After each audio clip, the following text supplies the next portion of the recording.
每官方只要是做到了这种钥匙扣的无损插装，也就是大家所谓的乐高扣子的话，都做不好。不是尺寸的问题啊，问题就是出在现在官方的这个塑料材质太软了。来吧，新玩具，今天我们来玩遗产线的漫画对决套装，矿工 V 对一元蝙蝠精。盒子的外包装，遗产线的风格啊，总会给你想着莫名其妙的切一个角下去，就是强迫症非常难受的。不是一个方盒子，放那里离了白斜的，省成本嘛，或许切一个角能省下不少钱的。纸品方面，双人套装也是非常大张的拉页说明书。来看玩具的实物，这两款也是老模具的重涂了。围城的坦克 V 重涂的矿工 V， 另一个则是用了曾经的瘟疫模具来重涂出蝙蝠一员，更改了头雕的造型和武器配件以及配色方面的一些处理，整体看起来的样子还是非常不错的。官方现在能想着出一些漫画的角色，也相对来说是对于漫画玩家的一种优待啊。但翻回来想一想，这个充其量就是为了这本身设计好的模具多一个重涂的方案，仅此而已。首先就是矿工 V 身上的这些警示条纹，涂的还是挺漂亮的。蝙蝠精一员更换了紫色以后啊，会显得紫黑搭配起来非常的贵气，再加上一条大金链子，这质感还是有的。其实这一次套装最棒的还是这个头雕的刻画。完全重新开的模具，不光展现在头上的一些头饰花纹处理，这张脸也是和当时围城的坦克 V 不太一样的，看起来会显得更年轻，甚至说会更正义一些。但总归来说还是非常帅的，我对这颗头雕相当满意。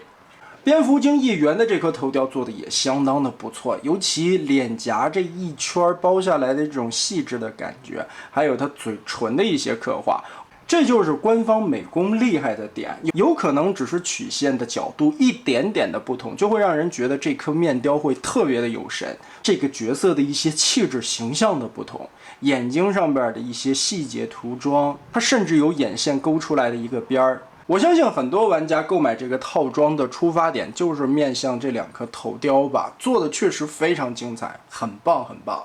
但你要说到玩具的产品素质啊，这款矿工 V 可是太操蛋了，就这个稀里哗啦的品质，我现在摆放在这里是一个静态的展示，我都不敢动它，因为这些地方都特别的转，一碰就容易摔倒，站立起来是很困难的。本身围城的这个坦克 V 模具啊，背后的这一大坨就导致了它的重心会非常的后仰，而胯部的关节松松垮垮，膝盖松松垮垮，脚踝松松垮垮，甚至来说啊，这个轴都会一碰就掉。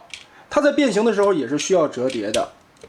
每官方只要是做到了这种钥匙扣的无损插装，也就是大家所谓的乐高扣子的话，都做不好。不是尺寸的问题啊，问题就是出在现在官方的这个塑料材质太软了，像这些所有的关节都是松的，就算是有卡扣的地方，卡扣也只是起到一个定位作用，根本就卡不住。当时围城的坦克 V 我也玩过，并没有这样的现象，就是现在到了遗产以后换料子了。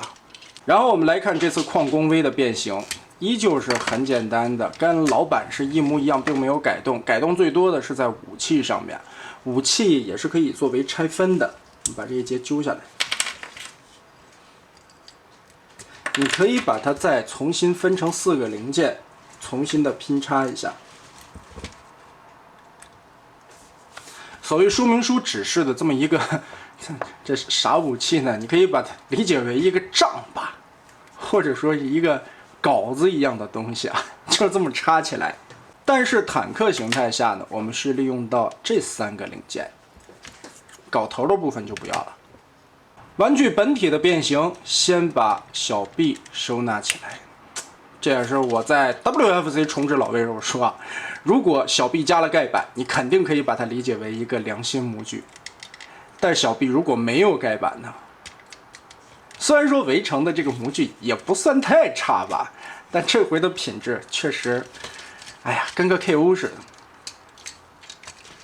这块打开老玩具的变形，咱就不讲的那么细致了，因为是跟老版围城的那个一模一样的。看看这料子，软趴趴的，你直接往过别就成。把这块头先给它定起来。这一块变好之后啊，胳膊就要往出拆了。其实，在肩膀内侧这里有一个很长的卡扣，我们需要往后抠一点点，拨出来这个边缘。但是你会发现，这一块面板是相当柔软的，可以说它很有韧性，又或者说是尼龙材质啊，这点倒是挺好的，不用担心损坏。但你在这个地方用这种材质是没有问题的，因为它不涉及到最后人形的一个支撑力度。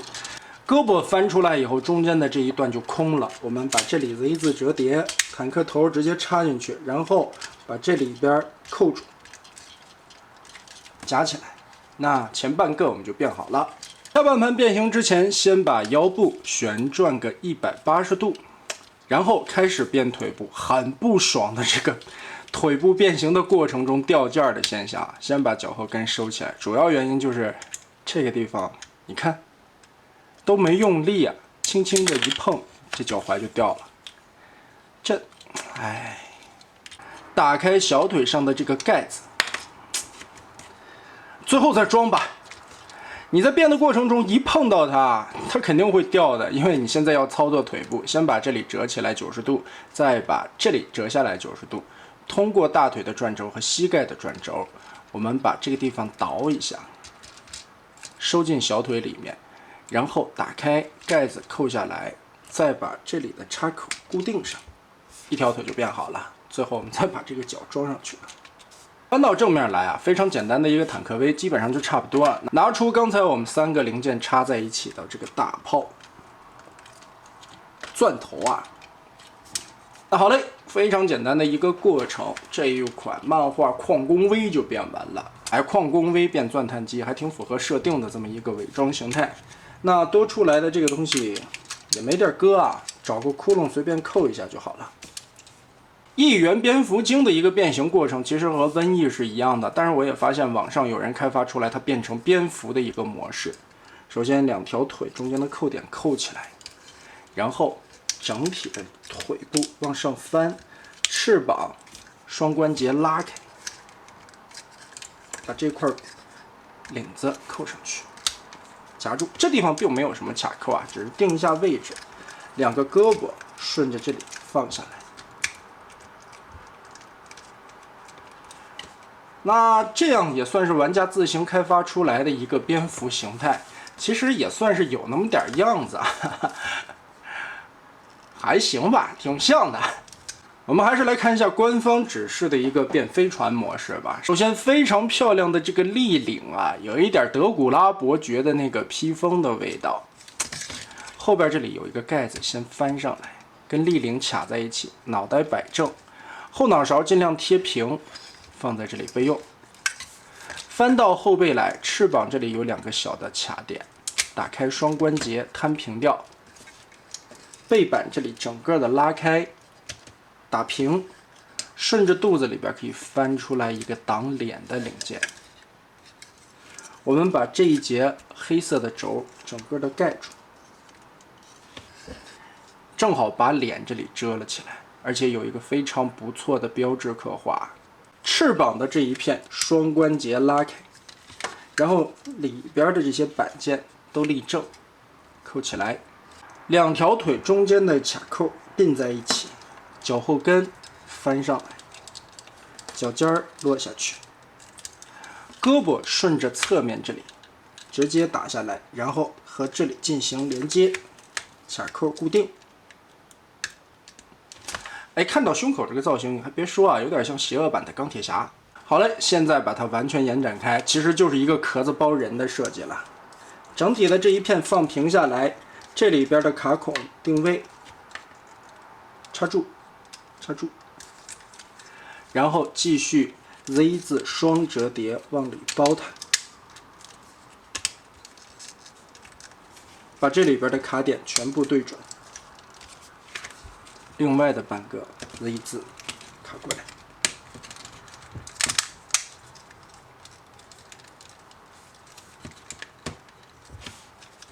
插住包起来其实还是挺完整的啊。最后翻到底盘来，把这2片半圆放进去，侧面的这一片黑色零件上下锁扣固定。另外，武器也是没地儿搭载了，侧面有个窟窿挂在外缘。那么好，瘟疫模具改造的蝙蝠精议员变形完成就是这样了。那么这就是这一次的漫画套装了。整体来说，把玩下来的感觉啊，做工用料方面是明显没有老玩具来的舒心的，主要原因也是出在了这个料子太软的问题之上。